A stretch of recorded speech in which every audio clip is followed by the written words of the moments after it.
आज social media का जमाना है और ये माना जाता है कि सोशल मीडिया पर जो हिट है उसकी चर्चा पूरी दुनिया में होती है। लेकिन ये अलग बात है कि चर्चा पॉजिटिव हो सकती है, चर्चा नेगेटिव भी हो सकती है।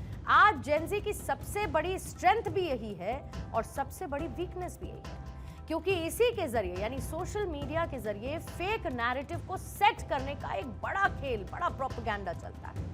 आज फेक न्यूज और सेफ न्यूज में अंतर करना बहुत मुश्किल है, यानी कि वेरीफाइड है या नहीं, यह बड़ा सवाल है। इतना ही नहीं, किसकी क्या इंटेंशन है इसका अंदाजा लगाना भी अक्सर मुश्किल हो जाता है, क्योंकि ये तो वर्चुअल वर्ल्ड है जहां आपके इमोशंस के साथ खेलकर बड़े बड़े खेल कर दिए जाते हैं और आप सिर्फ इस खेल के मात्र मोहरे बनकर रह जाते हैं। अब इन बातों को बताने का मेरा मकसद ये है कि किसी की भी बात पर या सोशल मीडिया पर आपकी टाइमलाइन पर आई किसी भी बात पर आंख बंद करके आपको भरोसा नहीं करना है, पहले वेरीफाई करना है। इन दोनों सोशल मीडिया पर कॉकरोच जनता पार्टी का बोलबाला है।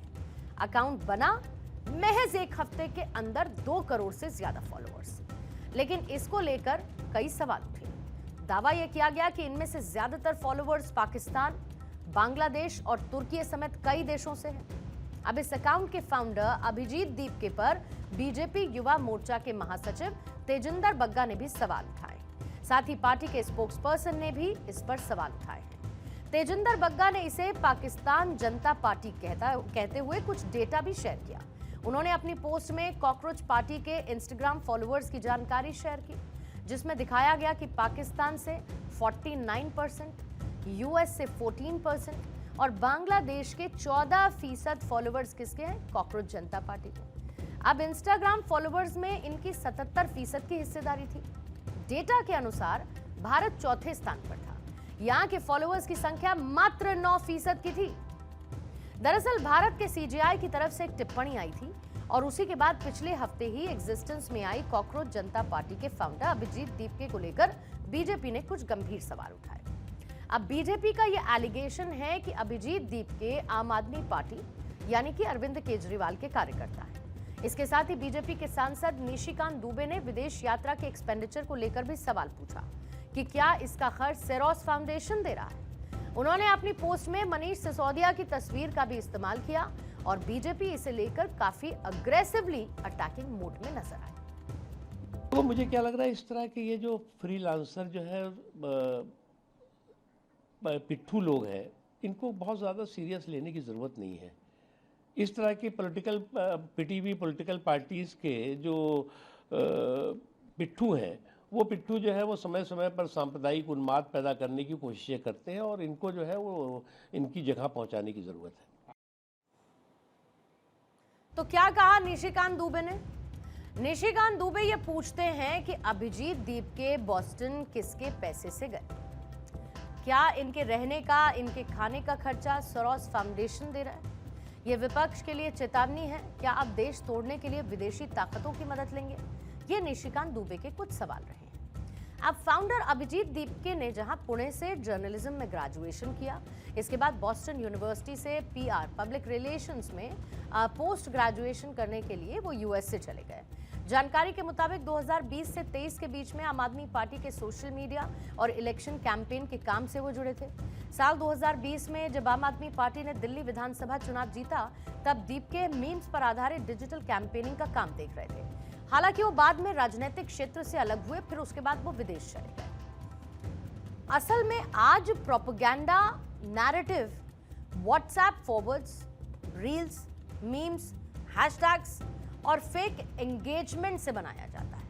हकीकत यही, अगर किसी पॉलिटिकल इकोसिस्टम के फॉलोअर्स का बड़ा हिस्सा पाकिस्तान, बांग्लादेश या फिर किसी दूसरे फॉरेन क्लस्टर से दिखाई दे, तो सवाल सिर्फ पॉपुलैरिटी का नहीं उठता, बल्कि इसे नैरेटिव मैनिपुलेशन से जोड़कर देखा जाता है। डिजिटल वॉरफेयर, जिसका पहला नियम क्या है?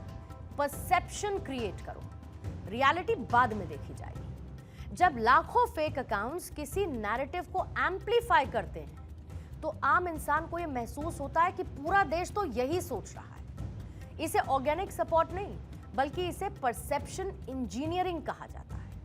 आज एंटी इंडिया प्रोपेगेंडा का तरीका बदल चुका है। पहले भारत विरोधी बातें सीमा पार टीवी चैनल्स तक लिमिटेड हुआ करती थी और आज वही नैरेटिव मीम्स, sarcastic पेजेस, एजी इन्फ्लुएंसर्स और साथ ही वायरल क्लिप्स के जरिए यूथ तक पहुंचाए जाते हैं, उनके मोबाइल फोन तक सीधे डिलीवर कर दिए जाते हैं। धीरे धीरे इंस्टीट्यूशंस पर एक डिस्ट्रस्ट बिल्टअप किया जाता है and it is a very slow process. जैसे कि आर्मी पर सवाल उठा दिए, जुडिशरी पर आपने अविश्वास व्यक्त कर दिया, इलेक्शंस हुए तो उस पर डाउट कर दिया और फिर देश की इमेज को ग्लोबली अनस्टेबल दिखाने की कोशिश, क्योंकि ये सारी चीजें विदेशों में भी हेडलाइंस में अपनी जगह बना लेती हैं। अगर कम शब्दों में आपको कहा जाए तो नैरेटिव ऐसे बनाया जाता है कि भारत तो सहिष्णु है, असहिष्णु है, मतलब जो सहिष्णु भारत है उसको असहिष्णु कहकर पेश किया जाता है।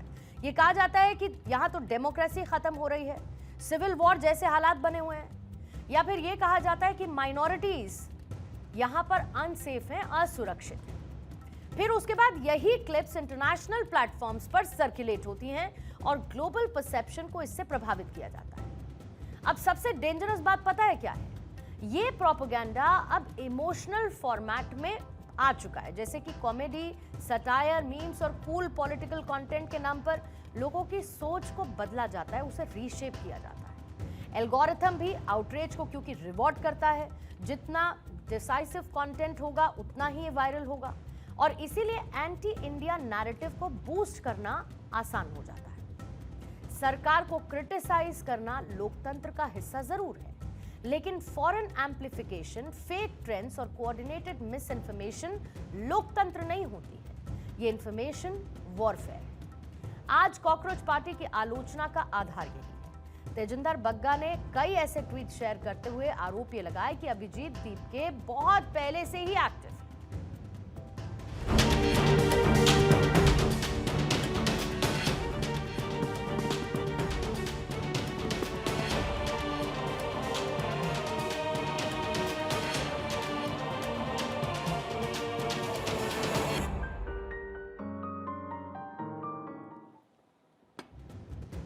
हालांकि कॉकरोच जनता पार्टी के एक्स अकाउंट पर फिलहाल के लिए बैन लगा है, लेकिन कुछ देर बाद कॉकरोच मरता नहीं है कि टैगलाइन के साथ कॉकरोच इज बैक नाम का एक और हैंडल क्रिएट कर दिया गया। इसके साथ ही अभिजीत दीपके ने सरकार को चैलेंज करना शुरू कर दिया।